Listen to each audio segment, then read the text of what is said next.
American president Donald ട്രംപിന്റെ അധികാരമോഹത്തിന് ഇതുവരെ ശമനമുണ്ടായിട്ടില്ല. ഒരു ഡസൻ രാജ്യങ്ങൾക്കുമേൽ അധിക തീരുവ ചുമത്തുന്നതിലൂടെ ഇന്ത്യയെ ലക്ഷ്യം വെക്കുകയാണെന്നാണ് ചിലർ വ്യക്തമാക്കുന്നത്. നിലവിൽ ജപ്പാനും ദക്ഷിണ കൊറിയയ്ക്കും 25% തീരുവ ചുമത്തുമെന്ന് പറഞ്ഞിരിക്കുകയാണ് ട്രംപ്. ഈ രാജ്യങ്ങൾക്ക് പുറമെ ഇന്ത്യക്കിട്ടും പണി കൊടുക്കാനുള്ള തന്ത്രങ്ങൾ മെനയുകയാണ്.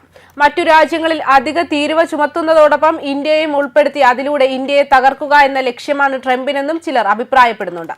എന്നാൽ നരേന്ദ്രമോദിയുടെ ഭരണകാലഘട്ടത്തിൽ ട്രംപിന്റെ ഈ ഒരു മോഹം വിലപ്പോകില്ല. അധികാര ദുർവിനിയോഗം ചെയ്യുന്ന ട്രംപിന്റെ നെറികേടുകൾ ഇന്ത്യയിൽ വിലപ്പോകില്ല.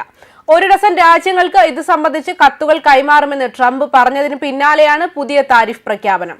ഓഗസ്റ്റ് 1 മുതൽ ജപ്പാനിൽ നിന്നും ദക്ഷിണ കൊറിയയിൽ നിന്നുമുള്ള ഉൽപ്പന്നങ്ങൾക്ക് 25% തീരുവ ഏർപ്പെടുത്തുമെന്നാണ് ട്രംപിന്റെ പ്രഖ്യാപനം.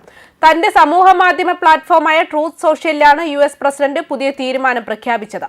ഓരോ രാജ്യത്തെയും നേതാക്കൾക്ക് അയച്ച കത്തുകളുടെ പകർപ്പുകളും ട്രംപ് പോസ്റ്റ് ചെയ്തു. US പ്രസിഡന്റിൽ നിന്ന് ഏറെ പ്രതീക്ഷയോടെ കാത്തിരിക്കുന്ന താരിഫ് കത്തുകൾ വൈകാതെ ഇന്ത്യക്കും ലഭിക്കാൻ സാധ്യതയുണ്ട്. ഇന്ത്യയും USഉം തമ്മിൽ ഉഭയകക്ഷി വ്യാപാര കരാറിനായുള്ള വിശദമായ ചർച്ചകൾ തുടരുകയാണ്. ജൂലൈ 9-ന് അവസാനിക്കുന്ന അവസാന തീയതികൾക്ക് മുൻപ് ഇരു രാജ്യങ്ങളും തമ്മിലുള്ള കരാർ അന്തിമമായേക്കും. ഇതിനുശേഷം ഇന്ത്യയുടെ മേലുള്ള 26% താരിഫ് പ്രാബല്യത്തിൽ വരുമെന്നാണ് കരുതുന്നത്. അതേസമയം ഇന്ത്യയെ ചേർത്ത് പിടിച്ച് മറ്റു രാജ്യങ്ങൾക്ക് താരിഫ് ഭീഷണിയുമായി ട്രംപ് വന്നിരുന്നു എന്ന രീതിയിലും വാർത്തകൾ പുറത്തു വന്നിരുന്നു. ബംഗ്ലാദേശ്, തായ്ലൻഡ്, ദക്ഷിണ കൊറിയ, ജപ്പാൻ എന്നിവയുൾപ്പെടെയുള്ള 14 രാജ്യങ്ങൾക്ക് മേൽ ഉയർന്ന താരിഫ് നിരക്കുകൾ ചുമത്തുമെന്ന് ട്രംപ് ഭീഷണി മുഴക്കിയിരിക്കുകയായിരുന്നു. ഈ രാജ്യങ്ങൾക്ക് മേൽ ഏർപ്പെടുത്തിയിട്ടുള്ള അധിക തീരുവ ഓഗസ്റ്റ് 1 മുതൽ പ്രാബല്യത്തിൽ വരുമെന്നാണ് അറിയിച്ചിരിക്കുന്നത്. എന്നാൽ മറ്റു രാജ്യങ്ങൾക്കുള്ള തീരുവ കൂട്ടുമ്പോൾ ഇന്ത്യയുമായുള്ള കരാറിലേക്ക് അടുക്കുകയായിരുന്നു ട്രംപ്. ഞങ്ങൾ UK-യുമായി കരാറുണ്ടാക്കി, ഞങ്ങൾ ചൈനയുമായി കരാറുണ്ടാക്കി, ഞങ്ങൾ ഇന്ത്യയുമായി ഒരു കരാർ ഉണ്ടാക്കുന്നതിനടുത്താണ്. ഞങ്ങൾ ചർച്ച നടത്തിയ മറ്റുള്ളവരുമായി കരാറുണ്ടാക്കാൻ കഴിയുമെന്ന് കരുതുന്നില്ല. അതുകൊണ്ട് തന്നെ അവർക്കൊരു കത്ത് അയച്ചിട്ടുണ്ട്. ട്രംപ് പറഞ്ഞത് ഇങ്ങനെയാണ്: 2025 ഓഗസ്റ്റ് 1 മുതൽ അമേരിക്കയിലേക്ക് അയക്കുന്ന എല്ലാ ഉൽപ്പന്നങ്ങൾക്കും മറ്റ് മേഖലാ താരിഫുകളിൽ നിന്ന് വ്യത്യസ്തമായി ജപ്പാനിൽ നിന്നും കൊറിയയിൽ നിന്നും 25% താരിഫ് ഈടാക്കുമെന്നും കത്തിൽ വിവരിച്ചിട്ടുണ്ട്. നിങ്ങളുടെ രാജ്യവുമായുള്ള വ്യാപാര കമ്മി ഇല്ലാതാക്കാൻ ആവശ്യമായതിനേക്കാൾ വളരെ കുറവാണ് ഈ 25% എന്ന് ദയവായി മനസ്സിലാക്കുക എന്നും ട്രംപ് ഇരു ഏഷ്യൻ രാജ്യങ്ങൾക്കും അയച്ച കത്തുകളിൽ കുറിച്ചിട്ടുണ്ട്. കരാറുകൾ ചർച്ച ചെയ്യാൻ രാജ്യങ്ങൾക്ക് കൂടുതൽ സമയം നൽകിയേക്കാം. ഏകദേശം സമാനമായ 2 കത്തുകളിൽ ഈ രാജ്യങ്ങളുമായുള്ള അമേരിക്കയുടെ വ്യാപാര കമ്മി ട്രംപ് ഒരു പ്രത്യേക വിഷയമായി ഉയർത്തിക്കാട്ടിയിട്ടുണ്ട്. അമേരിക്കൻ ബിസിനസ്സുകൾ ഈ രാജ്യങ്ങളിലേക്ക് കയറ്റുമതി ചെയ്യുന്നതിനേക്കാൾ കൂടുതൽ സാധനങ്ങൾ അവിടങ്ങളിൽ നിന്ന് അമേരിക്ക വാങ്ങുന്നുണ്ട്.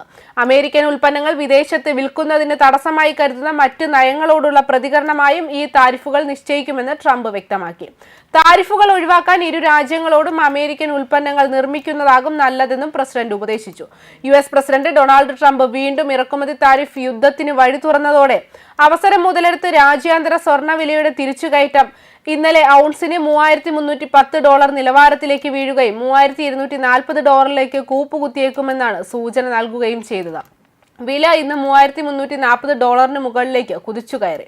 സാമ്പത്തിക പ്രതിസന്ധി, വ്യാപാര വാണിജ്യ മേഖലയിലെ അനിശ്ചിതത്വങ്ങൾ, ഭൗമരാഷ്ട്രീയ സംഘർഷങ്ങൾ തുടങ്ങിയ സാഹചര്യങ്ങളിലെ പോലും സ്വർണത്തിന് സുരക്ഷിത നിക്ഷേപം എന്ന പെരുമ കിട്ടാറുണ്ട്. ഈ സാഹചര്യങ്ങളിൽ ഓഹരി, കടപ്പത്രം, കറൻസി വിപണികൾ അസ്ഥിരമാവുകയും നിക്ഷേപകർ പണം സുരക്ഷിതമാക്കാനായി സ്വർണത്തിലേക്ക് മാറ്റുകയും ചെയ്തു.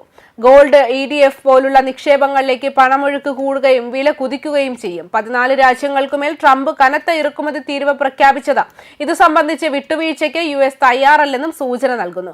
ട്രംപ് ഇതേ മനോഭാവം തുടർന്നാൽ പല രാജ്യങ്ങളും US-നെ അതേ നാണയത്തിൽ തിരിച്ചടിച്ചേക്കാം. ഇത് വീണ്ടും താരിഫ് യുദ്ധത്തിന് വഴി തുറക്കും. ഇത് സ്വർണത്തിന് നേട്ടമാവുകയും ചെയ്യും. ഇന്നു തന്നെ US ഓഹരി വിപണിയിൽ നഷ്ടത്തിലായതും ഡോളർ ഇടിഞ്ഞതും സ്വർണത്തിന് കരുത്തായി.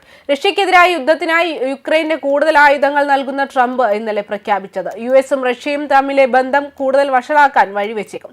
യുക്രൈനും ഇനി ആയുധങ്ങൾ നൽകില്ലെന്ന മുൻ നിലപാടിൽ നിന്ന് പൊടുന്നനെയാണ് ട്രംപും US-ഉം മലക്കം മറിഞ്ഞത്.